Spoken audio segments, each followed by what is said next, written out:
It took 3 months and all 13 weeks of the season, but for the first time all season, there was a change at the top of the Shore Sports Network Top 10, and this time it's for good, and that's that old line Bob coaches say, the only poll that counts is the one at the end of the year. And on December 13th, our #1 team in the Shore Conference, the Lancers of St. John Vianney, we are delighted to welcome here live head coach Derek Sininsky and one of the outstanding co-captains for the Lancers, Josiah Walker. We'll be talking with another one a little bit later in the show. But Bob, Manalapan held the top spot from the summer, but St. John Vianney in the end, the choice as the #1 ranked team.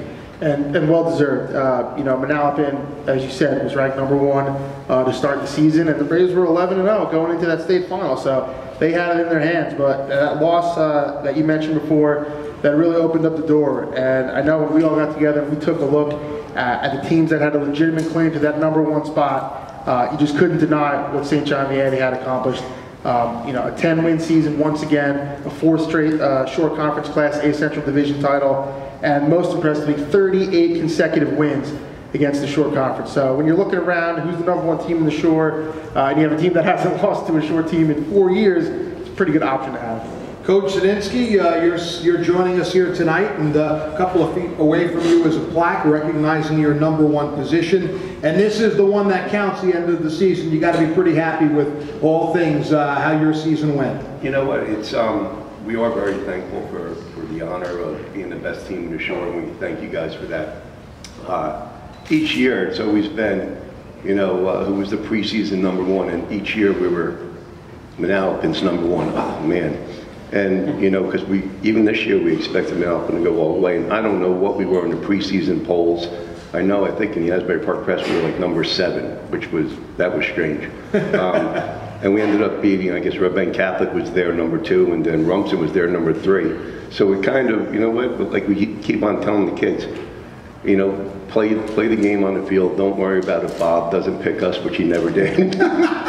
And, you know, just play the game and things will work out the way they work out, you know. In fairness, that was only 1 week, I think, guys. It was a Red Bank Catholic. It was, yeah. Josiah, as a player on the field, okay, at both linebacker and a little bit of running back, a little bit of wing. Tell us what this team consisted of. In other words, what made it the #1 team? I know wins and losses, of course, but you know, talk about the camaraderie of the players. Most of our guys, we've been playing together since freshman year. We had some transfers in, like Johnny and some other guys like Dom Speno and Donovan. So, you know, we all always kept each other as a family, you know. We always talked about being a family, let's do things together, let's be a team.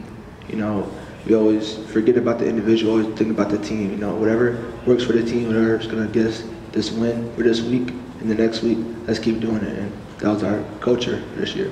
You know, you keep taking steps with those big powerhouses up north, you know. Little steps here, little steps there. Eventually, you're going to make it to the top. You know, you're not going to be around next year, but I think you've set the groundwork for the teams, the St. John Vianney teams in the future, to get to that top plateau and win a state championship. Yeah, I think so. I think it's not just us. I think it's definitely the teams before us as well. You know, that team was very physical. You know, so we try to become more physical than they were. You know, so we're always trying to stay a step ahead, always trying to be better than the team it was before. We definitely set a great foundation, just like the group before us. So now it's just their time. Now we pass the torch to them and see what's going to happen. And Josiah, 38 straight wins against Shore Conference teams now. You know, that's an incredible mark. You guys haven't lost to a Shore Conference team in 4 years now. What does that mean to the group to have that kind of dominance against the rest of the conference? We never really took it that seriously to us. Like we just thought that, you know, we can beat every single team that we go against. You know, that was our mentality. So, you know, we never really thought about the record. You know, it's always nice to have, you know, a nice record and all. But the pressure should never be on you. Know, like you know it's there, but if you ignore it and just play your game, you'll always get a dub. You know. Coach, being #1 out of 43 teams is quite an honor, but I'm sure one of your goals in the beginning of the season, you won your division title again, was to win a state championship. You are just in an incredibly loaded section. What would have to happen for you to be able to Now, I won't use the word compete because you certainly gave a good account of yourself, but be able to, in a magical season like this one, falling just short, to get to that next level in non-public Group 3. You know what, Kev, up there, they just have, we can equal out with them with players, individual players, but they just have so much more depth than we do. And, you know, on our offense, we were a ground and pound, you know, we were a triple option team. We thought going into the season that we needed to change our offensive philosophy if we wanted to go play up north. We couldn't be a finesse team, you know, we couldn't be a passing team, and that was our whole goal. Our whole goal was we need to be able to run the football in order to win a championship. So that was the whole reason of us and the team concept. Like, either one of these players right here, if Johnny got 35 carries a game, he's got 3,000 yards. I mean, he averages 10 yards a carry. But the way our whole, like Josiah was talking about family, that's the way our offense was. That's why we don't have like an offensive player of the year, because the carries go all over the place, and it's the quarterback, it's the wings, it's the fullback. A lot like Point Burrow does it, you know. So we kind of like that concept, and we think that's the only way we're going to be able to go up north and, you know, maybe knock them off. They have a bad game. We need to have a great game. We went for it on 4th down and won on our own 28. We needed to get that in order to win that game. And we did a fake punt on our own 25-yard line. And the kids even looked at me and they said, yeah, coach, let's get it. But those were the type of things we would have to do in order to beat those teams up there. The chips would just have to fall perfectly. Yep.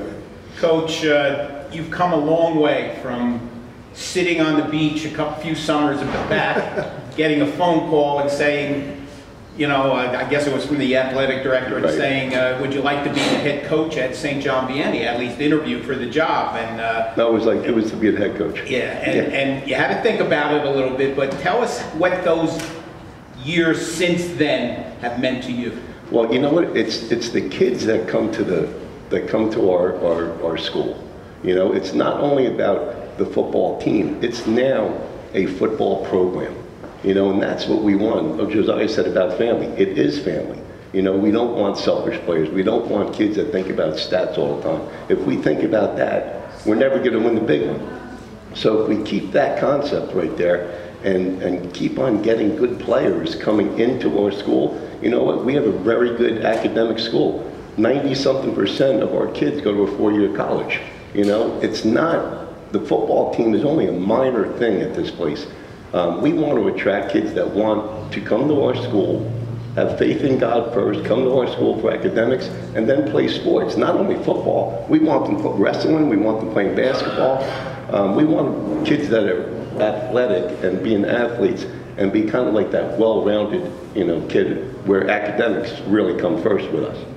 Derek, when I look at your season, you know, you have your essential schedule, which you have Rumson in there, it's obviously another top team. You have to play them every year, but you know, throughout this run, you've had a challenging non-division schedule as well. You know, last couple of years, Middletown South and Brick both on the schedule. The same this year with wins over them. Obviously, Red Bank Catholic as well. Just how about that? Throughout this streak now, 38 straight against the Shore and just 4 straight division titles. Of, you know, you guys have those, everyone's got the games that are a little easier on the schedule. I know you don't look at them that way as the season's going on, but when you have those marquee games and you're able to consistently win them, just how much does that raise the profile of the school as a whole? When you can go and you beat a Brick on the road or at home. At Middletown South, you do that. Obviously, the game with Rumson at Rutgers this year was a phenomenal one. And I know the RBC, when that's such a huge rivalry, and obviously with you guys both being, you know, Catholic schools in the Shore, I know that means a lot. So those have to really be high water marks for the program when you go out and beat programs like those. Absolutely. Like, you know, a lot of people talk about, you know, oh, Catholic schools get to go recruit players. You know, I'm not like, we don't do that. We don't recruit players. But what we do is, and these guys know, when we play Red Bank Catholic and what we do to them in the past 4 years on the field, that's how we recruit a kid. I mean, that 8th grader wants to come to our place because we're successful on the football field. Head to head, we beat Red Bank Catholic every year for the past 3 or 4 years. And, you know, Rumson's had a great run with their state championships, but again, you know, our kids don't know anything else but beating Rumson, beating Red Bank Catholic, you know, and even beating Middletown South 2 years in a row right now. And Josiah said it before, we don't, you know, we go into every game, and this isn't like that old, football coach cliche thing. We do go into every football game that we are better than our opponents in the short conference.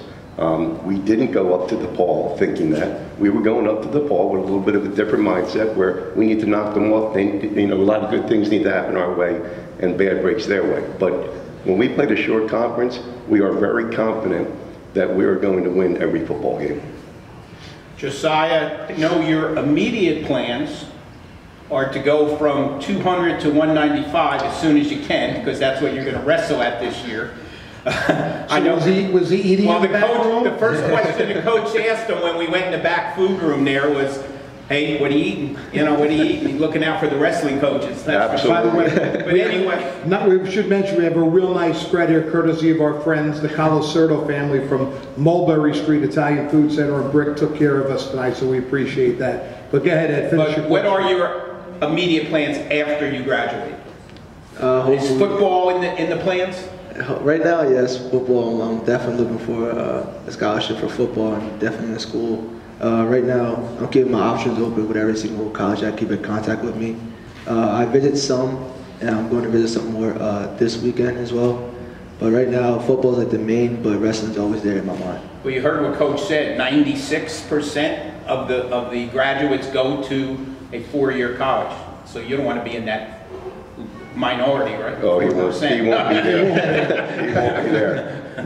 Derek, just one other thing before we finish that segment. Obviously, you've had such great success, and congratulations again on this honor. How about the future of St. John Vianney football? I mean, we're going to talk to another one of your players shortly, but you're losing some real good players. But what do you think about for next year? You know what? We've had two very good incoming freshman classes. And this year we're looking to do the same thing. So we don't want to necessarily rely on transfer kids coming in. We want to develop where we're getting those 8th grade players to come in to our football program in school because they want to be there. So I do think, quite a few guys leave this year. Like we lost Mike and Jamal last year, and I think that's why a lot of people had us lower in the preseason ranks. We lost a lot of players, like the one year, oh, Anthony Brown's not here anymore. But then you replace him with Matt and Hazik Daniels. So we're really not concerned about that. We do believe, since our freshman program we take very seriously, our JV program we take very seriously, and we've developed those programs where those kids now are very used to winning and they know how to win. Well, you certainly won a lot. As Bob said, 38 in a row against Shore Conference teams. Congratulations on just a great season, and we wish you and the Lancers all the best in the future, to both you and Josiah and the rest of the guys. Thank you, guys. All right, hang on one second. We're going to take a timeout. We come back. Our first of our individual honors, the Shore Sports Network Defensive Player of the Year, joins us right after this. You're listening to the Gateway Toyota Coaches Corner on 105.7 The Hawk.